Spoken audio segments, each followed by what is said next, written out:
Okay, well, brethren, recently, as all of us are aware, there was quite a drought out west, and towards the southern states too. There was some drought back in the summertime, and a small town out there, they decided to get together, and these were more or less Christian people. They were very concerned because it hadn't rained in a long time on their crops and the vegetables and things, and the farmers in that area were having a real problem. So they decided to get together in a group prayer meeting, okay? They were all outside one morning. They all got together and organized this, standing in a huge circle. And it was noticed, because they wanted to pray for this rain and due season to come real soon, they noticed a little boy standing amongst one of the families there. He brought his umbrella, okay? Now, you talk about having faith. That's a wonderful thing. This little boy standing there amongst these groups of people, and he had an umbrella with him, okay? And you talk about having that kind of faith is wonderful. I mean, this little boy, of course, he was maybe 5, 6, 7 years old, somewhere in that group. And this is what I want to talk about today for all of us here is having faith. That's my title, having faith. Now, faith, the word faith is mentioned 246 times in the Bible, okay? And it's there. I want to discuss today briefly, what is faith, okay? Why should we have it? Why should we have faith? What has it done for people in the past? That's important to know about that. Absolutely wonderful things have happened. I'd like you to turn, if you will, to Hebrews, the book of Hebrews. Very important book in the Scriptures.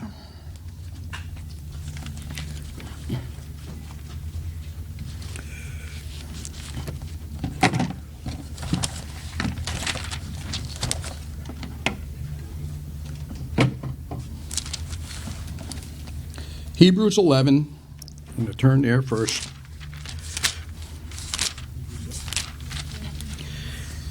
And I want to mention some things here, brethren. I'm going to look at verse 1 to 3. This describes what faith is. Very right to the point. Now, faith is the substance of things hoped for, the evidence of things not seen. Okay?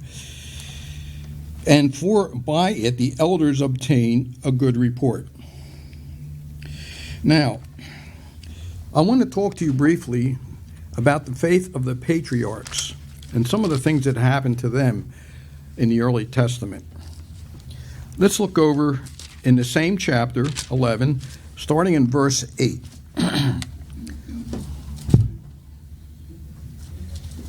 By faith, Abraham, when he was called to go out into a place which he should after receive for an inheritance, obeyed, and he went out not knowing where he went. Now imagine it. He was living in the area that was known as Chaldea at the time, okay? And our Father in heaven, it's interesting to note this, he chose Abraham because he saw in his heart and mind that he absolutely refused to worship idols. If the people back then were extreme idol worshipers, they molded things, created and worshipped them, and it was, to me, some of the things I read about it was pretty disgusting. I mean, the animals that they fashioned out of gold and other things, and they worshipped this sort of thing. They worshipped the sun, and they worshipped things created instead of listening to the spirit of truth in their hearts and minds. And so our Father in heaven saw Abraham wasn't about to be part of this, so he pulled Abraham out of that whole situation because he saw he was a worthy man. And this is how the 12 tribes of Israel got started, with Abraham. Okay, so by faith he sojourned in the land of the promise as in a strange country. Now you can imagine him traveling with a whole family and all his servants, and he was a fairly well-to-do man. He had cattle, sheep, and everything, and he traveled to that country. He obeyed the command of our Creator, and he had faith in him that things were going to turn out very well, and it did. And he looked for a city which had foundations, whose builder and maker is God Almighty.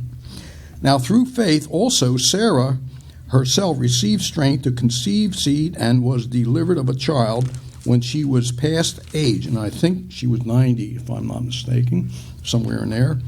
So there she was, and she judged him faithful who had promised. Therefore sprang there even of one him as good as dead, so many as the stars of the sky in multitude, and as the sand which is by the seashore innumerable. In other words, that's the offspring in the future. It was a future event. And they were promised that, and they received it. Now it goes on to say, go down to verse 17. By faith, Abraham, when he was tried, offered up Isaac, and he that had received the promises offered up his only begotten son. Okay, he had faith in our Creator, and he obeyed him. That word obedience is a big word here, for not only just for the patriarch, but for us too. Obedience. Okay.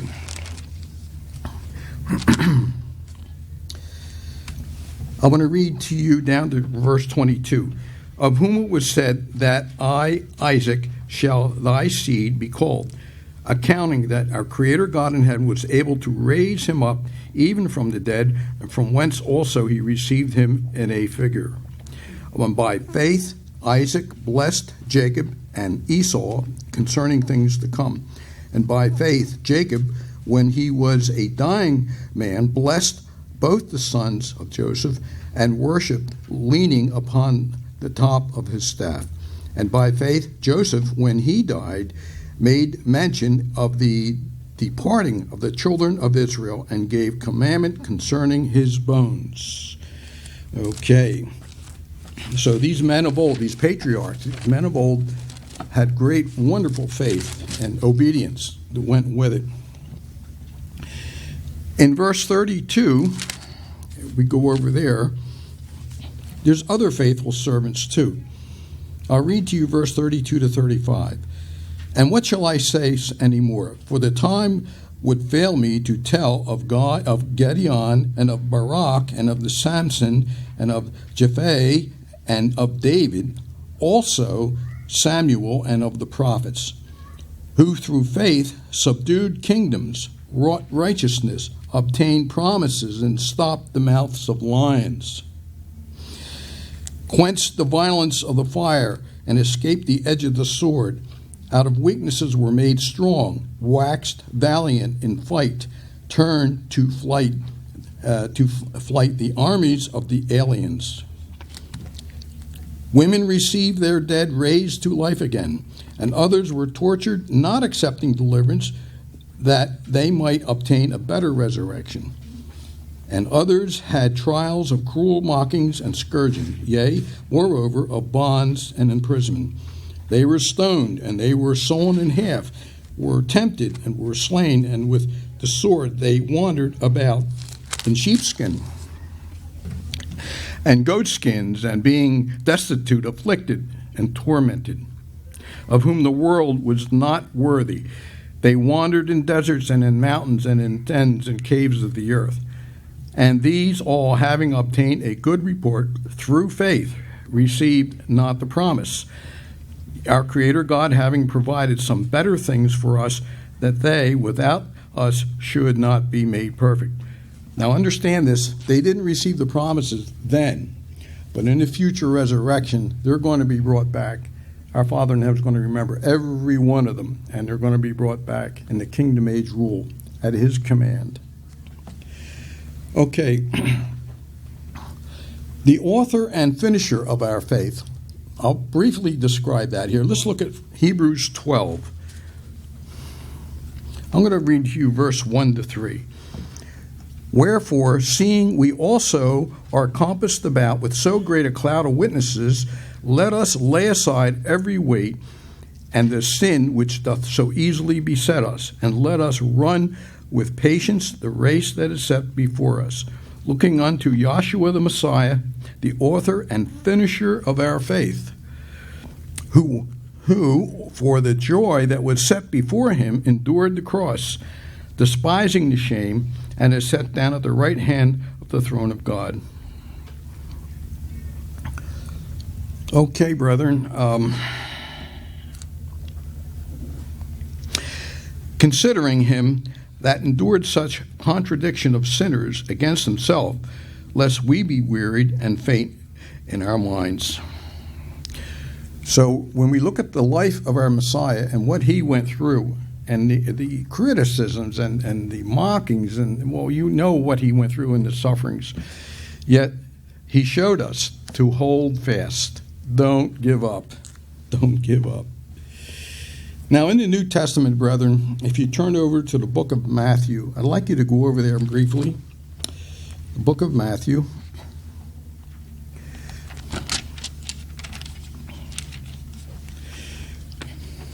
In chapter 8, let's look at Matthew chapter 8 briefly here.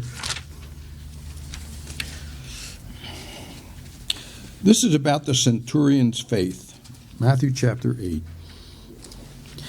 I'm going to read you 5 to 13. We've all gone through this, but I want to read it again because it's important.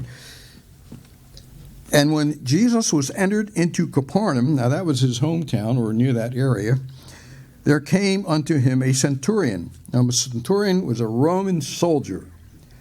He was of Rome. He was under the command of a higher general, or I should say officer, and he had 100 men under him.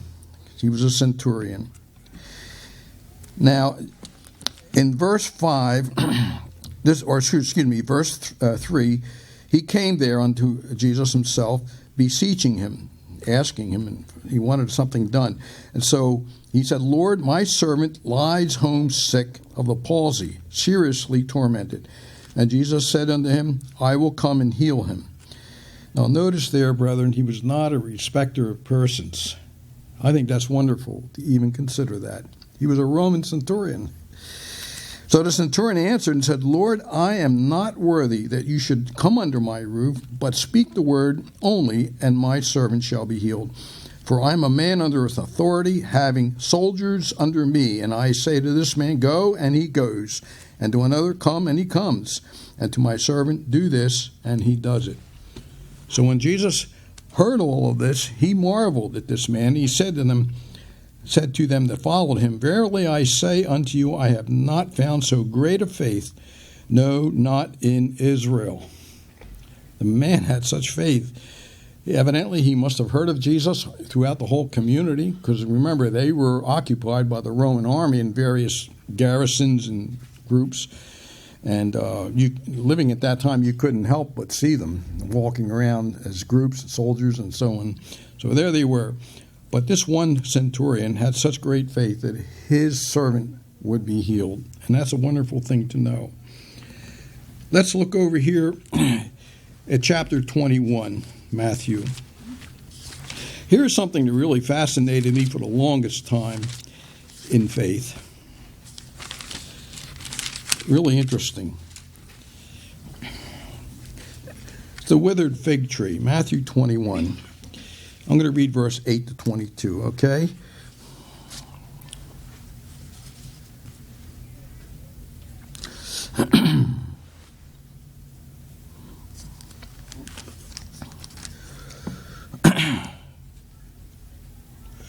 I'm sorry, that should be 18 to 21. I made a mistake there. It's 18. Now, it was in the morning, and as he entered into the city, that is Jerusalem, he was hungry. And when he saw a fig tree in the way, he came to it and found nothing thereon. There was no figs. It was all green leaves, and that was it. So Jesus said to the tree, so let not fruit grow on thee henceforth forevermore. And presently the fig tree withered. Now, you can imagine yourself standing there, and you see this beautiful fig tree, and they are a very pretty tree, and the thing withered right in front of the apostles and everyone. That must have been some sight. And when the disciples saw it, they marveled. They saying, how soon is the fig tree withered away? And Jesus said unto them, verily I say unto you, if you have faith, and doubt not, you shall not only do this which is done to the fig tree, but also you shall say unto the mountain, be thou removed, and that you cast into the sea, and it shall be done. And all things whatsoever you shall ask in prayer, believing, you shall receive. Wow, that's power, brethren. That is the power of faith. And it's there. It's there for our use. It's there for our asking. Let me put it that way. Prayer, asking for it. Then there was this here woman who had an issue for 12 years. That's in the book of Mark. Turn over there. This is another instance. In the book of Mark, chapter 5.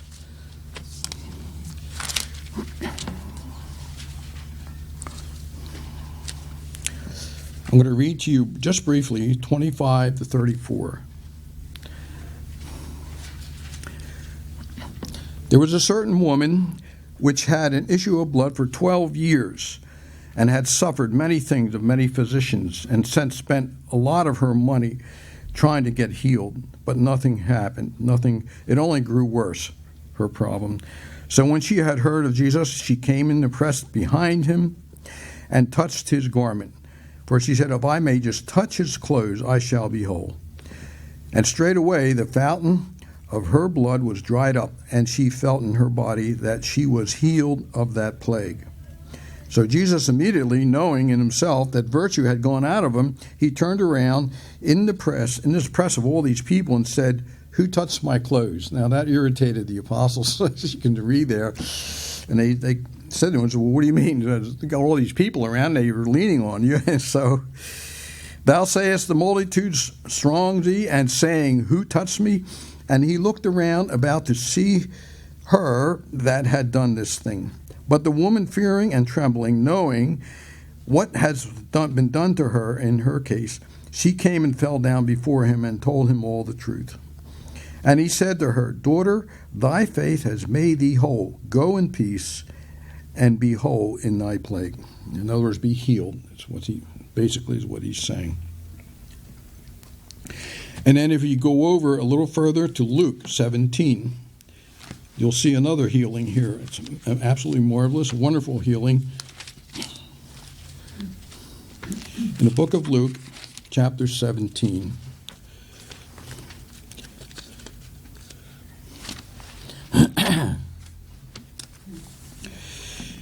11 to 19. Here's chapter 17. And it came to pass that he went to Jerusalem, and he passed through the midst of Samaria and Galilee. And he entered into a certain village, and there he met 10 men that were lepers, which stood from afar off. I don't know if any of you in here have ever seen the disease of leprosy. I saw a photograph of it once, and that's all I had to see. And it's pretty bad. I mean, the breakouts on your flesh, your skin and everything is pretty bad. But these were 10 men that had leprosy, and evidently it was pretty widespread in those days. And they lifted up their voices and said, Jesus, Master, have mercy on us. And when he saw them, he said unto them, go show yourselves unto the priests. And it came to pass that, as they went, they were cleansed. They were healed. And one of them, when he saw that he was healed, turned back and with a loud voice glorified our Creator God. And he fell down on his face at the feet of Jesus, giving thanks. And he was a Samaritan. Okay. And Jesus answered, were there not 10 cleansed? But where are the other 9? There are not found that return to give glory to God, save this stranger. And he said to him, arise, go thy way. Thy faith has made thee whole. Another situation there, 10 lepers. Okay, brethren. If you go over to Luke chapter 18, there's another instance here where Jesus, he healed a blind man in Jericho with his disciples. It's Luke 18, 40 to 43. Okay.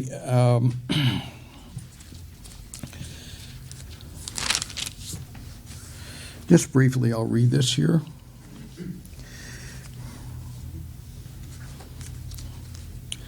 Here was a blind man that they wanted to, he was begging, of course, and he was blind, probably blind from birth. And in verse 38, he says, and he cried, he said, Jesus, Son of Man, Son of David, have mercy on me. And they which were before rebuked him. They were going to kind of tell him to shut up, it's probably what they said. be quiet, that he should hold his peace. But he cried out even more, Son of David, have mercy on me. And Jesus stood and commanded him to be brought unto him. And he came near to him, and he asked, What will you want me to do for you? And he said, Lord, that I may receive my sight. And our Savior said unto him, Receive thy sight, thy faith hath saved thee. His faith. This man had faith. He must have been blind for a long time, but his sight was restored instantly. There's no waiting around on that sort of thing. Now, brethren, if you go over to Luke chapter 22, this is really an important verse here also. It pertains to us as well. I'm going to read it to you, verse 31 and 32, chapter 22. Okay. And Joshua said, Simon, Simon, behold, Satan has desired to have you and sift you. In other words, sift you as wheat. Satanic forces wanted to really, I'm going to put it in common terms, just tear this man apart morally, spiritually, and have him die. Okay. However, verse 32 is extremely important. But I have prayed for you that thy faith fail not. And when thou art converted, strengthen thy brethren. This whole idea, brethren, of not losing faith, that's so important for us today. This applies to us. Don't allow faith to diminish in your minds and hearts. Keep the faith always, always. Okay? Now, there is one thing. If you read 18 verse 8, our Messiah, Jesus said, so when I come back, who will I find having faith on this earth? Who am I going to find? Brethren, with that, I want us to remember that little boy who brought his umbrella to the prayer gathering and the faith this little boy had. And to remember that having this kind of faith, being strong in it, and not letting things get to you, so to speak. It's not easy, believe me. There's been times in my past where it looked pretty dimmed because of what's going on. But without faith and without knowledge of the Holy Scriptures and knowing what our Father in heaven is going to do for mankind and his love for us, he's going to restore all things. And believe me, the people of that day in the future, they're going to have lots of faith in him. They're going to look to him, and they're going to be awful happy to see him come back and restore his kingdom age rule on this earth. I know we all look forward to that, and it's a wonderful thing to know. Okay, thank you.